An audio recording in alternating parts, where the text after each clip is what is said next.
Uma alegria estar de novo aqui. Acho que é a segunda vez que eu venho, é isso? É, né? Segunda vez, né, Isaac?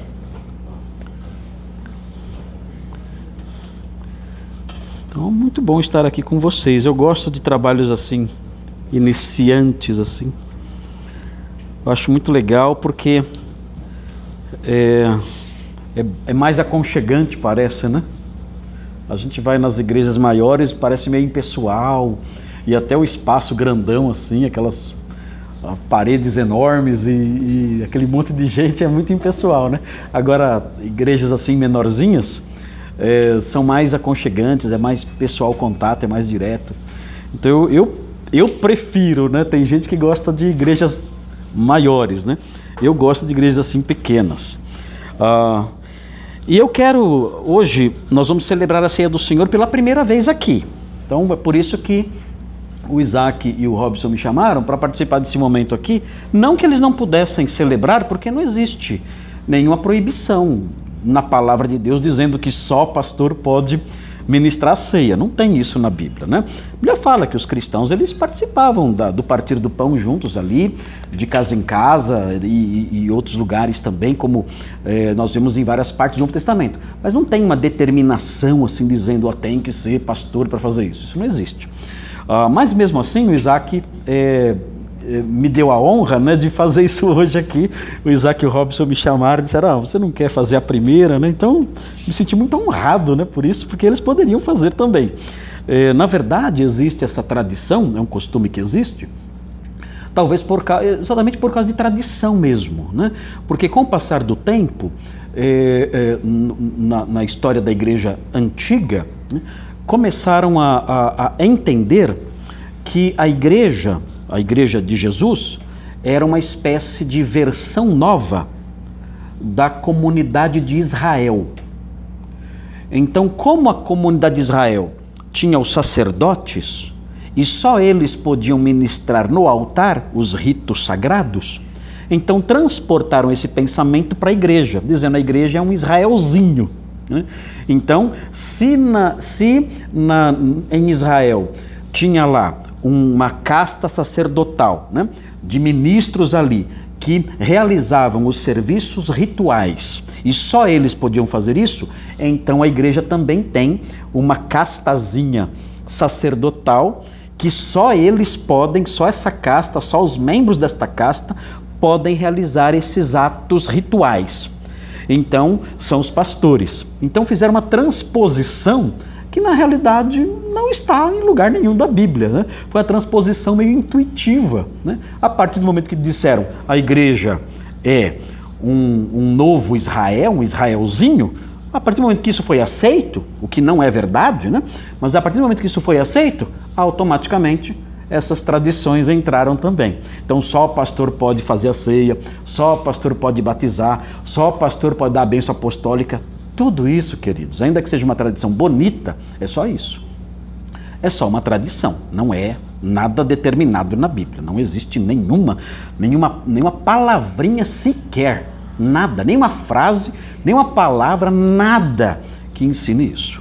Então, os responsáveis aqui pelo trabalho aqui em Pinheiros, né, que estão aqui já há alguns meses, trabalhando já há 6 meses, né, indo para 7, né, 7 meses aqui, eles poderiam normalmente realizar isso sem problema nenhum. Então eles me chamaram só por apreço mesmo, amizade, consideração, só por causa de nenhuma razão doutrinária, teológica, bíblica, para eu fazer isso aqui hoje. E aproveitando, né, já que eu vou ministrar a ceia a vocês, vou aproveitar também a oportunidade, né, para compartilhar não só o pão, mas compartilhar também um outro tipo de pão, que é a Sagrada Escritura com vocês. Então, eu quero falar com vocês sobre um texto que eu compartilhei num congresso recentemente, aliás, bem recentemente, foi acho que sexta-feira, eu compartilhei esse texto numa conferência que eu fui lá em Guaianazes. Você sabe onde é Guaianazes? Né? Tem Jerusalém, Judéia, Samaria e os confins da terra, é Guaianazes. Né? Guaianazes é os confins da terra. E eu fui lá, é assustador como é longe aquele lugar. Né? Pensei que não ia voltar nunca mais, não ia conseguir voltar de lá. Mas eu compartilhei com os irmãos lá e eu quero compartilhar com vocês também aqui por causa da realidade aqui, né? Mas eu quero fazer uma abordagem diferente aqui com vocês. Mas é o mesmo texto que eu compartilhei lá com os irmãos em Guaianazes, eu quero compartilhar com vocês, mas numa abordagem um pouquinho diferente aqui. É o texto de Atos 18. Eu vou ler os versículos 5 a 11. Eu acho que eu preciso providenciar um púlpito maior para vocês aqui, né? Porque aqui não cabe. Também é o tamanho do meu tablet, né? Um super tablet, né? Então não cabe nada aqui. Eu tenho que diminuir a Bíblia ou o tablet. Alguma das coisas tem que diminuir aqui. Mas veja aí o que diz Atos 18, versículos 5 a 11. É um parágrafo. Na minha Bíblia representa um parágrafo, que a minha Bíblia é dividida em parágrafos também, não só em versículos. Então veja aí o que diz esse texto aí. Fala assim: quando Silas e Timóteo desceram da Macedônia, Paulo se entregou totalmente à palavra, testemunhando aos judeus que o Cristo é Jesus. Opondo-se eles e blasfemando, sacudiu Paulo as vestes e disse-lhes: sobre a vossa cabeça o vosso sangue. Eu dele estou limpo, e desde agora vou para os gentios. Saindo dali, entrou na casa de um homem chamado Tício Justo, que era temente a Deus. A casa era contígua à sinagoga. Mas Crispo, o principal da sinagoga, creu no Senhor com toda a sua casa. Também muitos dos coríntios, ouvindo, criam e eram batizados. Teve Paulo durante a noite uma visão, em que o Senhor lhe disse: não temas, pelo contrário, fala e não te cales, porquanto eu estou contigo e ninguém ousará fazer-te mal, pois tenho muito povo nesta cidade. E ali permaneceu 1 ano e 6 meses, ensinando entre eles a palavra de Deus. Irmãos, eu acho que os irmãos conhecem esse texto, esse trecho que eu li, é um trecho famoso, até porque o livro de Atos é um livro gostoso de ler. O livro de Atos é um livro de história, e nós gostamos de ver, né, as aventuras, ou se fosse dar um título atual para esse livro, seria As Aventuras dos Apóstolos, né? Porque o livro de Atos tem esse propósito mesmo, ensinar isso, mostrar o que aconteceu com os apóstolos depois que o Senhor Jesus subiu aos céus. Então, vocês devem se lembrar, logo no comecinho do livro de Atos, no capítulo 1, Jesus disse assim: olha, vocês serão minhas testemunhas, vocês vão receber poder ao descer sobre vós o Espírito Santo, e vocês serão minhas testemunhas. E aí ele disse aquelas palavras que eu brinquei agora há pouco, né? Tanto em Jerusalém, Judéia, Samaria, até os confins da terra. Esse trechinho do livro de Atos, no capítulo 1, a partir do capítulo 2, Lucas, que é o autor de Atos, ele narra como essas coisas aconteceram. Então, na verdade, Atos 2 até o 28 é simplesmente uma história contando como esse versículo de Atos 1 se cumpriu. Em Atos 2, eles receberam poder ao descer sobre eles o Espírito Santo e começaram a ser testemunhas. Aonde? Primeiro, em Jerusalém e na Judéia. E vai contando essa história até o capítulo 7. Aí, em Samaria, no capítulo 8. E aí prossegue, aí começa os confins da terra. Aí Paulo se converte no capítulo 9, aí começa os confins, aí Cornélio se converte sendo gentil, e aí começa a espalhar, aí vai indo para os confins da terra, até chegar, né, aqui em Pinheiros, e foi espalhando, né, não parou nunca mais. Então, o que acontece? Lucas, quando chega no capítulo 28, Lucas para a história. O capítulo 28, ele abrange até mais ou menos o ano 61, 62 da era cristã. Mas a história continuou e Lucas viu a história continuando. Como é que nós sabemos? Porque as epístolas pastorais, 1 Timóteo, 2 Timóteo e Tito, foram escritas depois do que aconteceu em Atos 28. E o apóstolo Paulo fala na segunda carta a Timóteo, ele fala assim, quando ele estava preso na sua segunda e última prisão em Roma, depois dessa prisão ele foi morto, ele fala assim, olha, só Lucas está comigo. Então Lucas estava acompanhando o apóstolo Paulo depois, inclusive, da soltura dele da prisão do capítulo 28. No capítulo 28 ele está preso, Paulo, mas ele foi solto. E Lucas acompanhou a vida dele. E chegou a acompanhá-lo, inclusive, na segunda prisão, que foi a prisão que redundou em morte. Então, Lucas sabia o que aconteceu depois. Mas Lucas não conta a história no seu livro. Por quê? Por que não tem o capítulo 29 de Atos? Por que ele para no 28 com Paulo preso em Roma, pregando? Acaba assim o livro. Ele é em Roma, pregando, e acaba o livro. Podia continuar, né? A gente fica doido. Ele fala, mas o que aconteceu depois? A gente pega algumas pistas nas pastorais. Nas pastorais nós temos algumas ideias. A gente sabe, pela carta aos Romanos, a gente que foi escrita um pouco antes, né, da prisão dele, nós sabemos que ele planejava ir para a Espanha, depois que ele saísse de Roma. Ele foi para lá? Lucas não conta. A gente não sabe. O que a gente sabe pelas pastorais, que foram escritas depois, é que ele foi preso em Troade. Troade é na Turquia. Então parece que ele voltou para o Oriente, não para o Ocidente, não foi para o Ocidente. E também fala que Tito, ele deixou Tito em Creta. Então ele ficou também, na ilha de Creta, no Mediterrâneo, ele também continua falando que ele ficou no Oriente. Então são algumas pistas que nós temos. Parece que ele foi preso de novo em Troade, porque ele fala, eu deixei a capa em Troade. Parece que ele foi preso de surpresa, não conseguiu pegar a capa. Ele fala, quando você vier, traze a capa e os pergaminhos que eu deixei em Troade. Por quê? Porque ele deixou, esqueceu? Não é que talvez tenha sido preso de súbito e não conseguiu pegar suas coisas e foi levado para Roma. Então, nós não sabemos detalhes da história, só algumas pistas, porque Lucas não conta. Agora, por que Lucas não conta a história? Por que ele para no capítulo 28 se ele sabia o resto? Por quê? Muito simples. Quando ele vê Paulo em Roma e conta a história, Paulo chegou em Roma, ele está dizendo, bom, agora, a partir de agora, os leitores podem imaginar o que vai acontecer. Agora não preciso mais contar a história. Porque agora os leitores já sabem o que vai acontecer. Por uma razão muito simples. Todos os caminhos levam a Roma. Vocês sabiam disso? Já ouviram esse ditado? Todos os caminhos levam a Roma. Logo, todos os caminhos saem da onde? De Roma. Chegou em Roma, vai fazer o quê? Vai espalhar. Então Lucas falou assim, eu não preciso mais contar a história. Agora o leitor já sabe o que vai acontecer. Agora o leitor sabe que chegou em Roma, ninguém segura mais. Chegou em Roma, esse negócio vai chegar até em Guaianazes.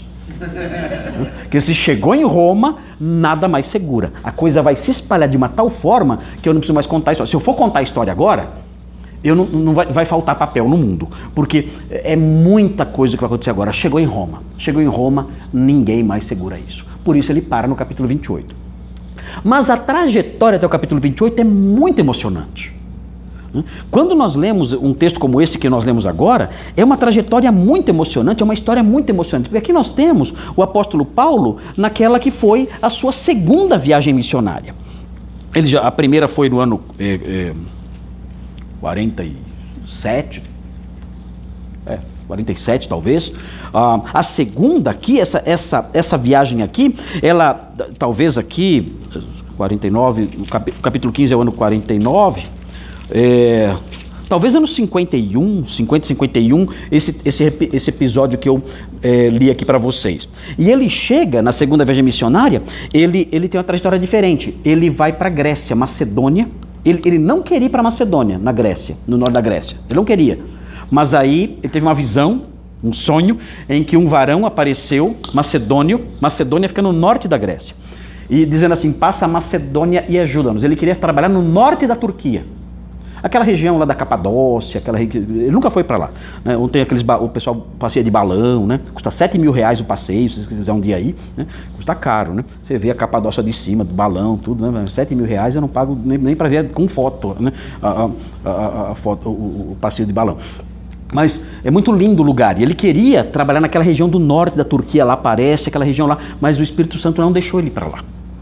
e falou assim, passa a Macedônia e ajuda. Então ele embarcou, atravessou o mar, foi para Macedônia, pegou a via Egnácia, no norte da Grécia, e caminhou até a Macedônia lá, e começou a pregar lá, e depois desceu até Atenas, pregou em Atenas no Areópago, até hoje está lá o lugar que ele pregou, e de lá ele viajou, não é uma distância muito longa, mas ele viajou no rumo do ocidente até Corinto, uma cidade muito, muito grande, muito conhecida e muito movimentada, porque Corinto ficava num istmo. O que é um istmo?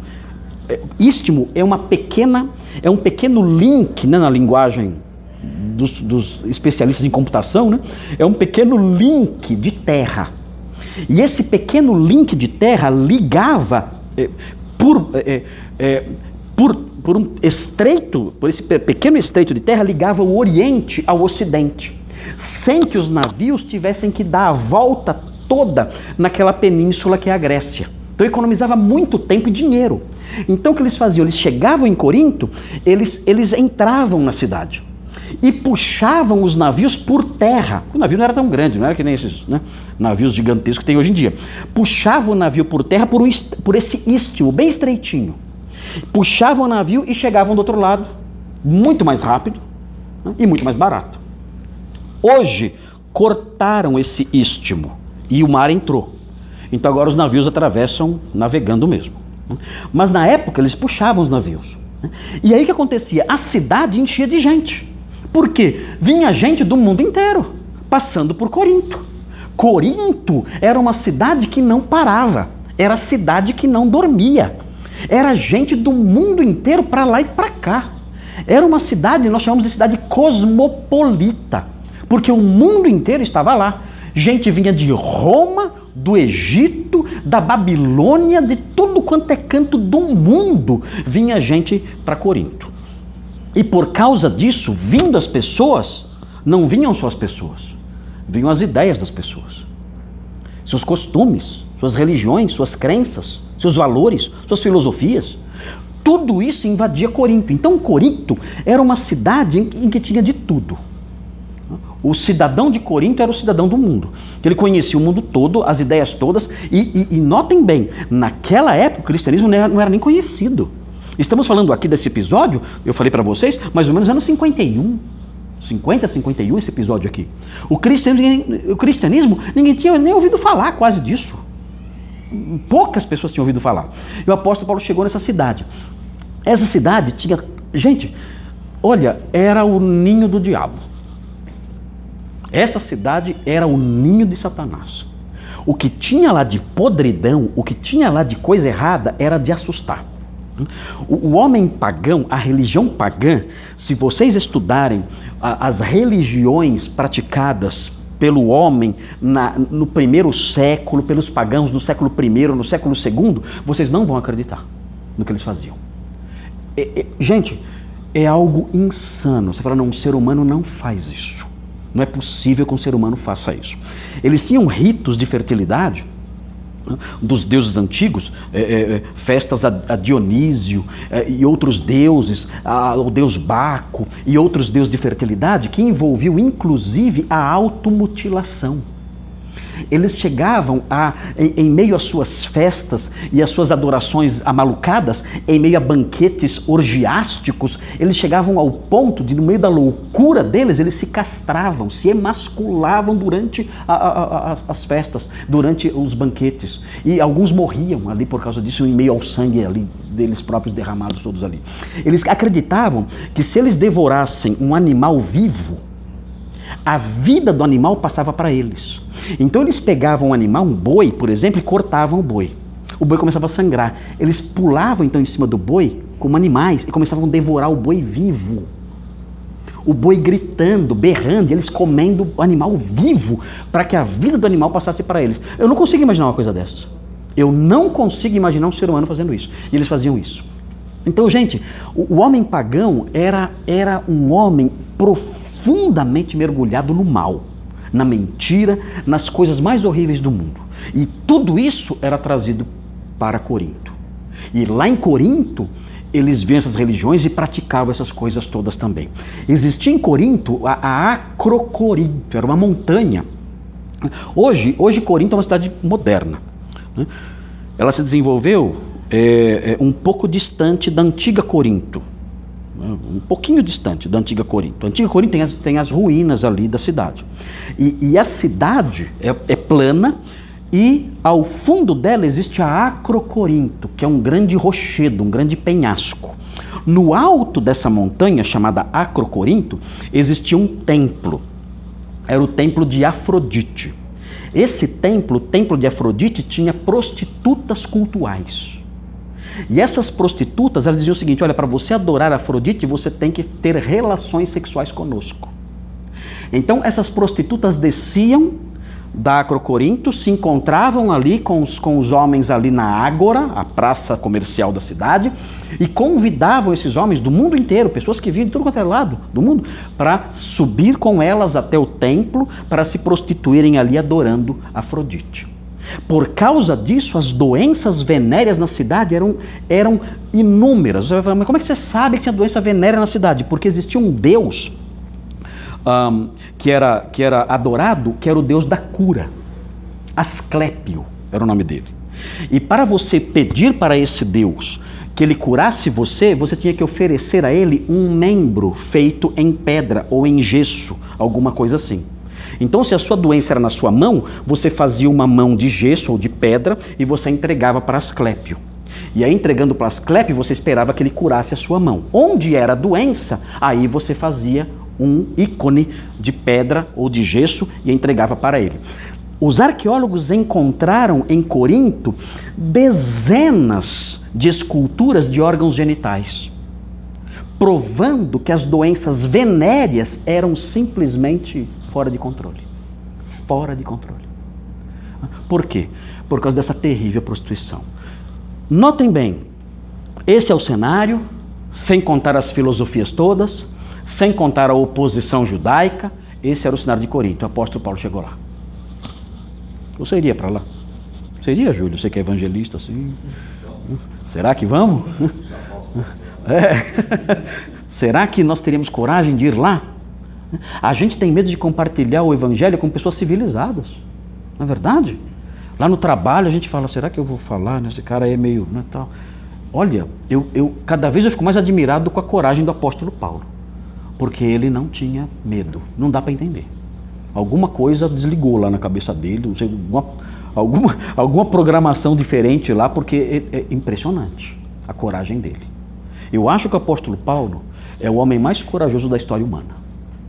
É o mais corajoso da história. Não tem esses caras aí que a gente vê por aí, esses generais aí da Segunda Guerra Mundial, tudo covarde perto dele. Porque a coragem desse homem é simplesmente fora do comum. E ele chega nessa cidade, o ninho do diabo, com todos os sinais possíveis de fracasso e de rejeição, e ele começa a pregar lá. Quando ele chegou lá, diz a história aqui do capítulo 18, diz a história que ele conheceu um casal, Priscila e Áquila. Era um casal que tinha chegado de Roma e estava lá. E ele, como ele estava sozinho, os seus companheiros não estavam com ele não podia se dedicar muito à pregação, porque ele tinha que trabalhar. Ele tinha que ganhar o sustento dele, ele não tinha amparo nenhum. Então o que ele fez? Ele foi morar com esse casal, com ele já economizou o aluguel, né? Aluguel, condomínio, água, IPTU, já economizou isso aí, foi morar com esse casal, né? Priscila e Áquila. E, além disso, esse casal fazia tendas, e ele era da mesma profissão. Então eles começaram a trabalhar juntos. Né? E o apóstolo Paulo, então, trabalhava durante a semana, né? das 8 às 5, mais ou menos, né? E no sábado ele ia para a sinagoga para pregar.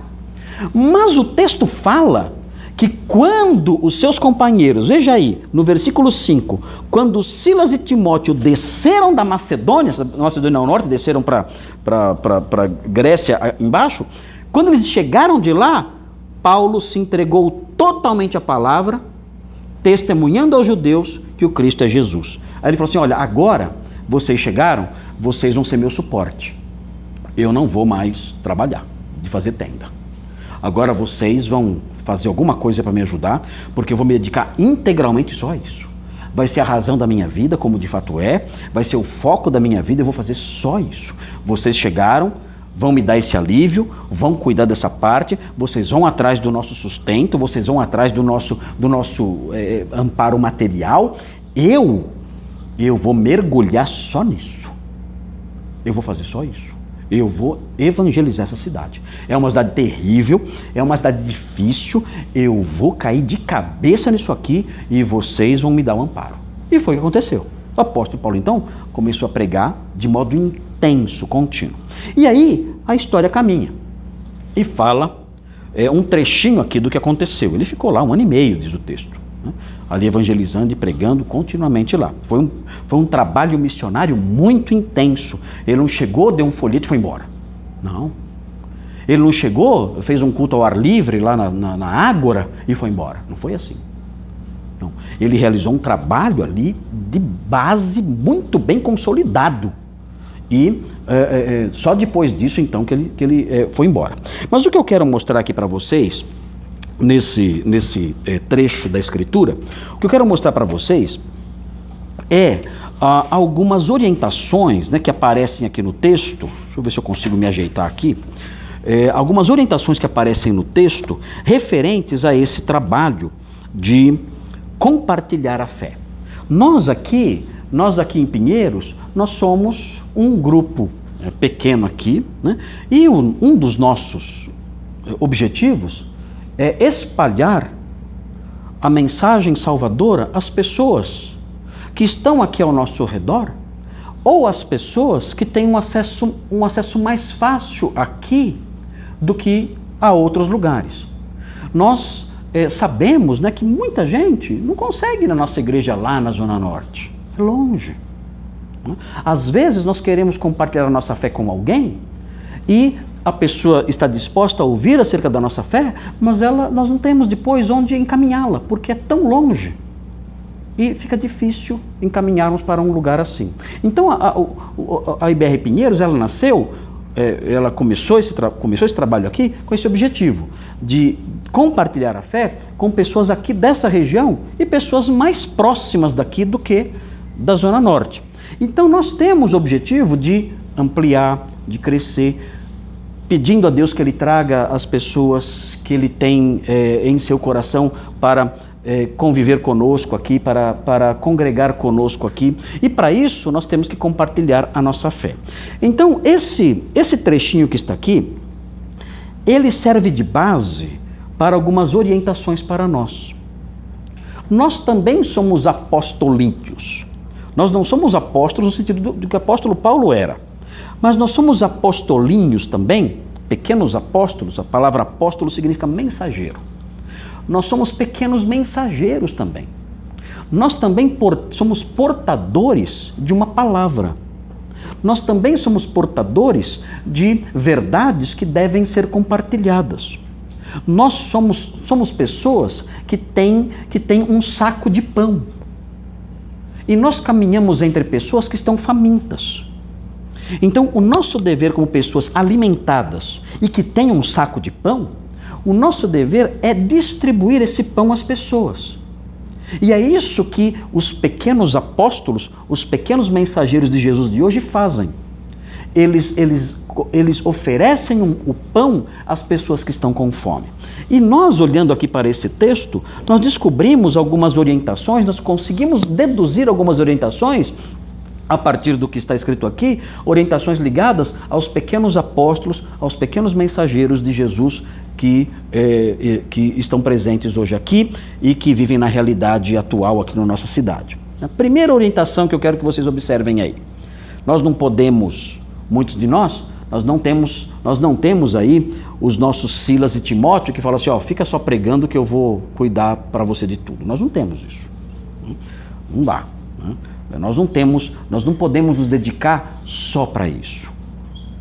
Nós temos nossos trabalhos, nós temos nossas atividades, nós não podemos nos dedicar somente a isso. Não temos alguém que fala, não temos um Silas e um Timóteo que chega e fala assim, olha, Júlio, você não vai mais trabalhar, Abadio, você não vai mais trabalhar, Júlio, você não vai mais trabalhar, pode deixar que eu cuide da sua manutenção, do seu sustento todo, você só vai se entregar exclusivamente à pregação. Nossa.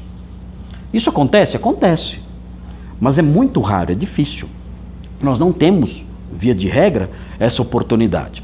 Mas, mesmo assim, nós podemos agir como Paulo agia enquanto morava com Priscila e Áquila. Podemos agir como ele fazia. Podemos, nos momentos oportunos, quando temos a oportunidade, quando temos tempo, nós podemos compartilhar o evangelho como Paulo fazia. E aí vem algumas orientações. Veja aí a primeira orientação no versículo 6. Eu gosto muito dessa orientação que emana do versículo 6. Por quê? Porque ela nos preserva, ela nos protege da perda de tempo. Ela nos protege de erros muito comuns hoje em dia. Veja o que diz aí o versículo 6, fala assim: opondo-se eles aqui, os judeus para quem Paulo pregou, opondo-se eles e blasfemando, sacudiu Paulo as vestes. Esse era um gesto de rompimento. Olha, eu não tenho mais comunhão com vocês. Eu estou limpando a minha roupa em virtude do contato que eu tive com vocês. Eu não carrego mais nada de vocês comigo. Estou limpando as minhas vestes, as minhas roupas, em relação ao contato que eu tive com vocês. Eu estive com vocês, tive contato com vocês. Eu vou lavar minha roupa. Eu vou lavar minha roupa por causa desse contato que eu tive. Não tenho mais contato com vocês. É uma atitude ofensiva. É uma atitude de rompimento completo. É assim, eu cumprimentei o Robson, eu falo assim: Robson, agora eu vou lavar minha mão. Isso não é ofensivo? Eu apertei a mão daquele homem, e aquele homem fez tudo isso, eu vou lavar minha mão. A minha mão não aperto mais a mão dele. Vou lavar minha mão porque eu apertei a mão dele. É muito ofensivo isso. Paulo fez isso. Ele sacudiu as vestes e disse: sobre a vossa cabeça o vosso sangue, ou seja, vocês são responsáveis pela rejeição que vocês expressaram do Evangelho. Vocês são responsáveis pela desgraça que sobrevirá a vocês por vocês terem rejeitado o Evangelho. Rejeitar o Evangelho redunda em desgraça. E essa desgraça, a responsabilidade dela é de vocês. Eu estou livre da responsabilidade. Eu compartilhei o Evangelho com vocês. Vocês rejeitaram. Não tenho mais compromisso nenhum com vocês. A responsabilidade da terrível desgraça que cairá sobre vocês pela rejeição do Filho de Deus está sobre vocês. Ele faz isso. Irmãos, é um discurso muito pesado. Eu não sei se você já falou isso para alguém. Eu não conheço um crente que tenha falado isso para alguém. Mas o apóstolo Paulo falou. E isso aqui é um modelo. Eu posso falar isso para alguém.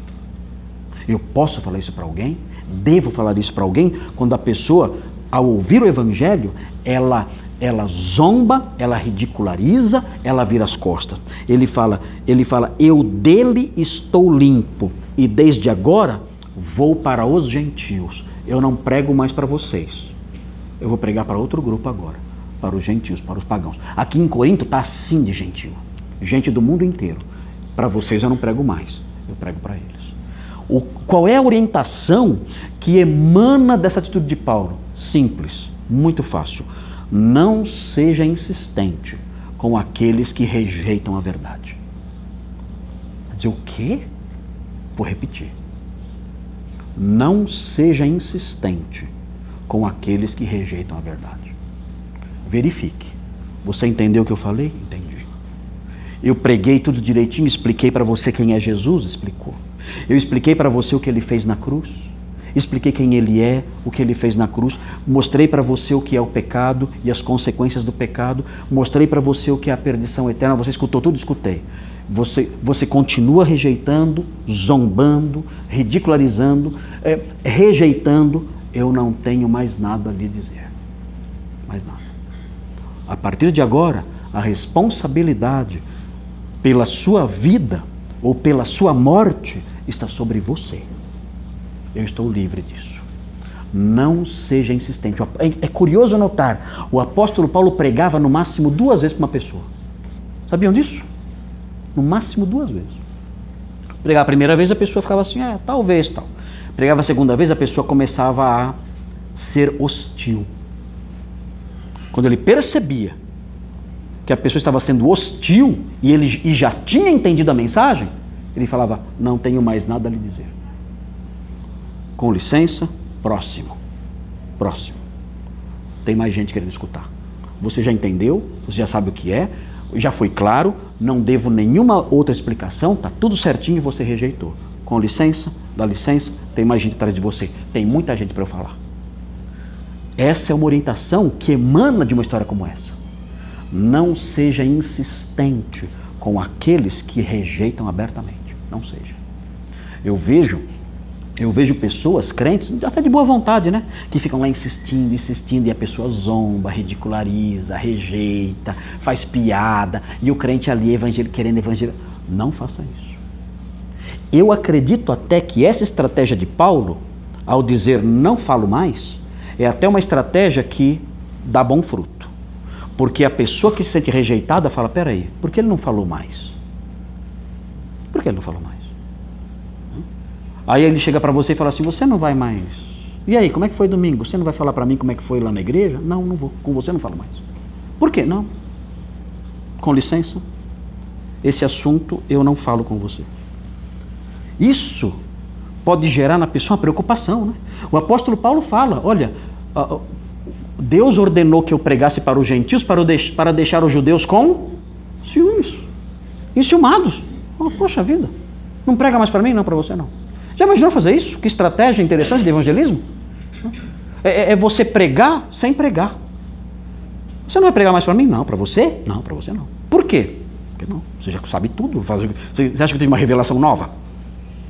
Você acha que eu tive uma revelação nova essa noite? Não. A mesma coisa que eu falei para você está valendo agora. Você já sabe. Não tem novidade. Não tem mais nada para acrescentar. É isso. Você rejeitou. Com licença. Eu tenho mais o que fazer. E essa atitude é uma atitude salutar, porque protege você de desobedecer o que Jesus falou. Jesus disse, não jogue pérolas aos porcos. Diga para ele, olha, você é porco, eu não posso continuar jogando pérola para você, você é porco. Porco, não posso jogar pérola. Jesus proibiu. Você ouviu e entendeu e rejeitou. Eu tenho mais o que fazer. Então é duro isso? É. Mas nós vemos no livro de Atos princípios de evangelismo que são rejeitados hoje em dia. As pessoas não colocam isso em prática. Ninguém diz hoje em dia para a pessoa que está sendo evangelizada, ninguém diz, olha, o seu sangue esteja sobre você. Você responde por ele agora. Eu não. Você responde. Ninguém fala isso. Ah, eu vou espantar. Mas é para espantar. É para espantar. E esse princípio de proclamação da fé é negligenciado hoje em dia. Nós queremos, né, ali, de qualquer jeito, agradar a pessoa. O evangelho é uma pérola. E eu a ofereço a alguém. A pessoa não quer. Eu é que estou fazendo um favor, não ela que está fazendo um favor de me ouvir. Eu é que estou fazendo um favor de compartilhar. Então, com licença, eu tenho outras pessoas para compartilhar. Então, esse princípio tem que ser observado por nós na medida que nós compartilhamos a fé. Agora, notem bem, existe a contrapartida. Veja a orientação que emana do versículo 7 e do versículo 8. Olha só, olha o que acontece aqui. Saindo dali, entrou na casa de um homem chamado Tício Justo. Pelo nome, Tício Justo não era judeu. Ele devia ser romano. E o texto fala que era temente a Deus. Note, ele não era cristão, não era crente. Ele era temente a Deus. O que é isso, temente a Deus? Você fala, uma pessoa que teme a Deus. Não, não é isso. Temente a Deus é uma expressão técnica. Existia dentro do judaísmo, existiam 3 tipos de pessoas envolvidas com o judaísmo. Existia o judeu mesmo, nascido da linhagem de Israel, na linhagem de Israel, da descendência de Abraão, ele era o judeu mesmo, circuncidado ali, da raça de Abraão. Esse era o judeu mesmo.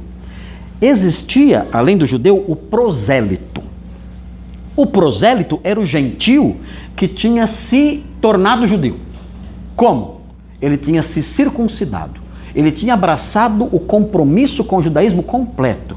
Ele era um prosélito, tinha passado inclusive por esse ritual que era a circuncisão. Esse era o prosélito.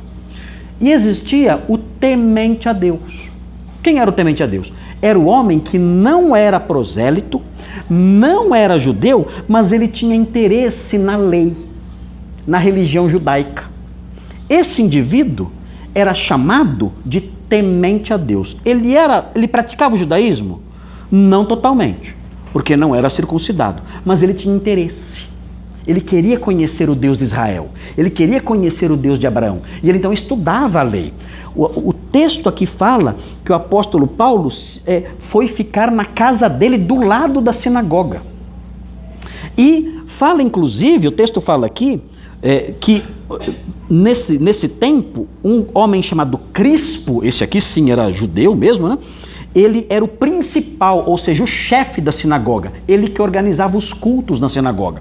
As leituras, as orações, as palavras que eram ditas lá. Ele organizava tudo isso. Ele era o chefe da sinagoga. Esse homem, Crispo, ele se converteu. Agora, note bem, esse é judeu. E esse aqui, talvez o judeu da cidade, que menos alguém esperava se converter. Ele era o chefe da sinagoga. Era o judeu mais zeloso. E o texto fala que ele se converte. Aliás, o apóstolo Paulo guardou isso na lembrança para sempre. Fala aqui que ele se converteu com toda a sua casa. E aí muitos coríntios também, pessoas da cidade, criam, eram batizadas. Mas é interessante notar que o apóstolo Paulo, quando ele escreveu aos coríntios, ele fala assim, olha, dou graças a Deus porque a nenhum de vós batizei. Ele fala, exceto, ele menciona 2 nomes. Eu batizei Crispo e Gaio. E ele fala, olha, eu batizei também a casa de Estéfanas, mas eu não lembro se batizei algum outro. Ele não lembrava quem ele tinha batizado. Acontece muito isso comigo também. Aí chegam pessoas para mim, né? Ô, pastor Marcos, me abraça, tal, tudo bem, eu não sei quem é, mas tudo bem, que saudade, né? Eu falo, mas nem sei quem é.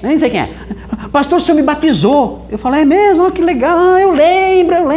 Mentira, lembro nada. Não sei quem é a pessoa, nem sei de onde veio, nem sei o nome, nem sei o que é aquilo. Mas acontece muito comigo isso, muito. Eu não lembro quem eu batizei muita gente. Eu estou no ministério há 30 anos. Eu nem lembro quem eu batizei. Talvez tenha batizado alguns de vocês aqui, eu não lembro. Foi eu que batizei você, Cauã? Fui eu não lembrava. Você eu lembro sim, você eu lembro.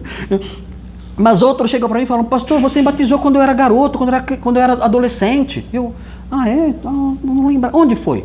Foi em tal lugar, foi em Atibaia, foi lá não sei onde, foi em São Paulo. Eu não lembro. Agora, o apóstolo Paulo, eu fico feliz porque o apóstolo Paulo tinha a cabeça igual a minha. Ele também não lembrava. Né? Alguma coisa do apóstolo Paulo eu tenho, né? Que é a falta de memória. Né? Então, isso é bom, ninguém é perfeito. Mas ele fala uma coisa interessante, ele fala assim, olha, mas de 2 eu me lembro. Eu me lembro de Crispo e Gaio, esses eu batizei, eu tenho certeza. Eu acho legal isso, porque parece que a conversão de Crispo e Gaio marcaram a lembrança dele. Marcaram. Talvez por quê? Porque eram conversões inesperadas. Quem ia esperar que o chefe da sinagoga, imagine, o padre da igreja católica de Pinheiro se converte, se torna um cristão genuíno. Imagine o chefe, né? Você fala, meu Deus, né? Como pode isso? Né? É algo impressionante. Então, parece que isso marcou a mente do apóstolo Paulo. Né? E ele lembra então de Crispo depois. Né? Gaio a gente não sabe muita coisa, né? Crispo nós sabemos. Gaio já não tem informação. O pessoal brinca e fala que ele virou papa depois, que é o papagaio, que todo mundo conhece. Né? Mas é uma piada muito tola essa, né? Não vale a pena ficar contando isso. Mas notem, essa ninguém merece uma piada dessa. Uma piada muito triste, muito fraca para contar aqui. Né? Agora já contei, não tem jeito. Mas o que eu quero dizer, o que eu quero falar para vocês aqui, né, é que o conselho que vem agora aqui é o seguinte, olha, aproximem-se, nessa obra de compartilhar a fé, aproximem-se das pessoas que se mostram abertas. Às vezes a pessoa, não é que ela rejeitou a fé, não é isso. Ela está ainda aprendendo, ela está ainda interessada. Às vezes demora 2, 3 anos para ela abrir o coração. Não é que ela está rejeitando, é que ela demora para ela entender tudo. Ela está sendo cautelosa. Nós vemos aqui, tudo indica que esse Tício Justo, por exemplo, era um homem querendo aprender. Ele não rejeitou a fé, mas também não aceitou na hora. Então eu não posso olhar para ele, você é porco. Não, peraí, calma, não é um porco, às vezes é uma ovelha lenta, uma ovelha devagar. Então, mostrou interesse? Mostrou. Já aceitou Jesus? Não aceitou, mas mostrou interesse. Então sejamos pacientes, caminhemos com essa pessoa, 1 ano, 2, 3, 4, até a pessoa aberta dizer, não, eu não quero isso aí não. Ok, você não quer? Bom, então você mais do que ninguém sabe o que está rejeitando, porque eu caminhei com você por muito tempo e você agora rejeitou. Agora mudou o quadro. Agora voltou para o conselho do versículo anterior. Agora eu não tenho mais o que dizer a você. Você rejeitou. Mas enquanto isso não acontece, é interessante. O apóstolo Paulo, ele está lá morando na casa de Tício Justo. E Tício Justo, então, ele se converte ao Senhor, e ali ao lado o chefe da sinagoga se converte ao Senhor também. É interessante ver isso. Nós não podemos adotar a orientação do versículo anterior para todo mundo. Assim para aqueles que rejeitam abertamente. Outros não. Outros, existe uma jornada com eles. Eu me lembro quando eu era bancário e eu compartilhava minha fé com as pessoas que trabalhavam comigo. Eu lembro que um deles aceitou Jesus depressa, que foi o Edson, ex-diácono da nossa igreja. O Edson aceitou Jesus em pouco tempo. Ele ouviu a mensagem, ele começou a perguntar, eu fui explicando para ele, desenhava para ele tudo, fazia todos os esqueminhas todos do evangelho que eu sabia compartilhar com ele, e no final, em pouco tempo, ele se converteu de verdade. Hoje é um líder na igreja, hoje é um homem totalmente transformado, né? Isso, nossa, quantos anos já? 40 anos já que ele é crente. Agora, outras pessoas ali ouviam o evangelho, mas não rejeitavam, mas ficavam ali ouvindo, escutando. Tinha um rapaz na minha sessão que, eu não lembro o nome dele, mas o apelido dele era Carneiro, porque o cabelo dele era bem assim, enroladinho assim, então eu chamava ele de Carneiro. E o Carneiro, eu compartilhava, nossa, eu perdi o número de vezes, eu perdi a conta de quantas vezes eu compartilhei o evangelho com o Carneiro, e o Carneiro só, né, eu falei, acho que não é Carneiro não. Acho que é porco ou bode, né? Mas Carneiro não está com cara. E o Carneiro ele só ouvia, brincava. Ele, tá legal, muito legal. Não, é Jesus mesmo. Eu sabia que era só, né? Não estava levando a sério, né? Mas eu compartilhava com ele, tudo mais. Levava a Bíblia para ele, abria a Bíblia para ele, mostrava. Eu tinha a Bíbliazinha pequenininha assim, que tinha até as marquinhas assim dos livros, né? Para ajudar a encontrar. E eu compartilhava, grifava. O Edson tem essa Bíblia até hoje guardada. O Edson tem, até hoje, está com ele, né? E muito bonitinha lá a Bíblia. Eu mostrava pro Carneiro, o Carneiro olhava, né? E tal, e nada, né? Passaram-se os anos, fui embora do banco. Há 2 anos atrás, eu estava na igreja, chegou uma moça e um senhor. Eles vieram, então, chegaram a entrar na igreja, né? E aí esse senhor falou assim para mim, oi Marcos, lembra de mim? Eu falei, não, desculpe, não. Prazer, né? Prazer conhecer, desculpe, você é visitante aqui, você, né, já veio aqui alguma vez? Eu falei assim, Marcos, eu sou o Carneiro. Aí eu reconheci. Falei, você, Carneiro? Você? Aí dei um abraço nele, que todo feliz. Ele falou, essa aqui é minha filha, ela é líder na igreja. Como assim, líder na igreja? Não, eu sou crente. Sou crente agora, sou metodista. Estou numa igreja metodista aqui próximo aqui. Sou lá, sou um dos líderes da igreja. Minha filha trabalha no louvor, minha esposa é crente também, meus filhos todos na igreja. E eu tô aqui, sou um crente agora. Falei, Carneiro, eu pensei que você era um bode, né? E você é uma ovelha, né? Uma ovelha, eu fiquei tão feliz, né? Porque o Carneiro, ele era incrédulo. Eu lembro que ele ali quando eu não estava perto, ele contava as aventuras dele lá com as mulheres, né? Que ele tinha as namoradas dele lá, né? Era um homem do mundo, né? Perdido, não queria saber de Deus, né? Mas eu fiquei tão feliz, depois de tantos anos, eu tinha, tinha 16 anos na época. Moleque, né? Ele também, e nós dois lá, né? Cabelo branco, barba branca lá, e o Carneiro então, em algum momento da vida, né? Aquilo tudo que foi dito, de alguma forma brotou. e o carneiro nasceu de novo. Virou carneiro mesmo, né? Virou uma ovelha, né, de Jesus e está firme na fé até hoje. Então, nós podemos, desse versículo, extrair esse conselho, né? Dizendo, olha, aproxime-se daqueles que se mostram abertos. Não desista deles. Você não sabe. Daqui 40 anos, pode ser que o carneiro entre na porta da igreja. Você vai embora e esquece do carneiro, né? E daqui 40 anos, você tem essa surpresa. O carneiro entra na igreja. Você olha e fala, quem é você? Eu sou o carneiro. Eis-me aqui, né? Eu nasci de novo. Isso é tão lindo ver isso. Então, por isso, nós temos que perseverar com essas pessoas que se mostram abertas e dispostas a conhecer, ainda que sejam demoradas para crer. E o meu tempo está acabando? Quanto tempo eu tenho ainda? Acabou já? Acabou? Que horas acaba? Já acabou já. Então já acabou. Ok. A última orientação que eu quero apontar para vocês está nos versículos 9 e 10. Essa é a última. Fala assim. Teve Paulo durante a noite uma visão em que o Senhor lhe disse, não temas, pelo contrário, fala e não te cales. Porquanto eu estou contigo e ninguém ousará fazer-te mal, pois tenho muito povo nesta cidade. Qual é a orientação que nós temos a partir daqui? É a seguinte, busque encorajamento na proteção de Deus. Ele promete, fala, Paulo, eu vou estar com você. Você não estará sozinho. Eu vou ser o seu companheiro. Silas e Timóteo vão ficar lá fazendo as tendas. Mas eu vou estar do seu lado. Nós vamos sair em duplas. Vamos pregar em duplas. Eu e você. Eu vou estar do seu lado e não somente vou te fazer companhia. Eu vou te proteger. Ninguém vai te fazer mal. Eu vou cuidar de você.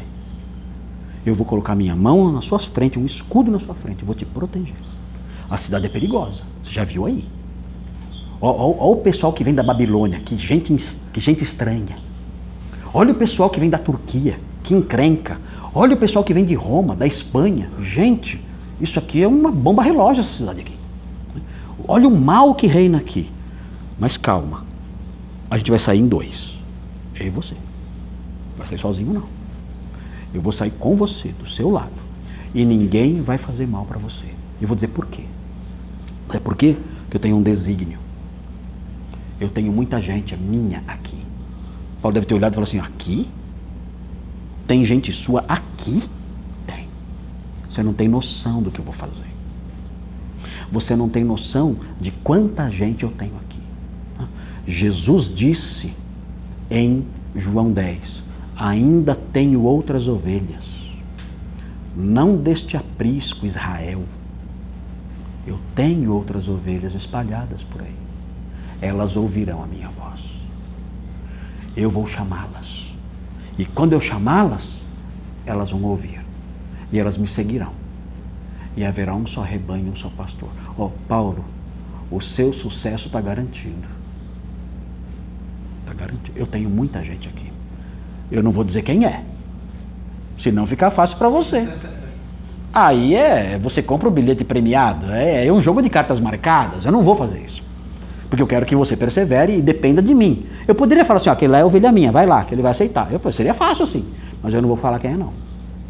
Mas eu tenho muitas ovelhas aqui. Paulo olhou em volta, viu aquela gente estranha. Aqueles pagãos, né? Cheio de tatuagem, camiseta do Corinthians, né? Aquela coisa assustadora, né? Aqueles caras sem dente, né? Umas argolas penduradas no nariz, né? Aqueles pagãos todos tatuado na cara, né? Aquelas roupas, aquela mulherada, aquela sujeira, aquele mau cheiro. Ele olhou e falou, tem ovelhas do Senhor aqui? Eu tenho, E a hora que você pregar, elas vão escutar. E elas seguirão. E eu vou formar o meu rebanho aqui. Não tema, vá. Tem muita gente minha aqui. Persevere, vá em frente. E ele foi. Ele ficou 1 ano e meio lá, ensinando a palavra de Deus. E se formou uma forte igreja naquela cidade. Você fala assim para mim, mas a igreja que se formou lá era encrenca. Não era não. Era assim, era pior. Não era. A igreja de Corinto foi uma das melhores igrejas do Novo Testamento. Uma das melhores. Mas como?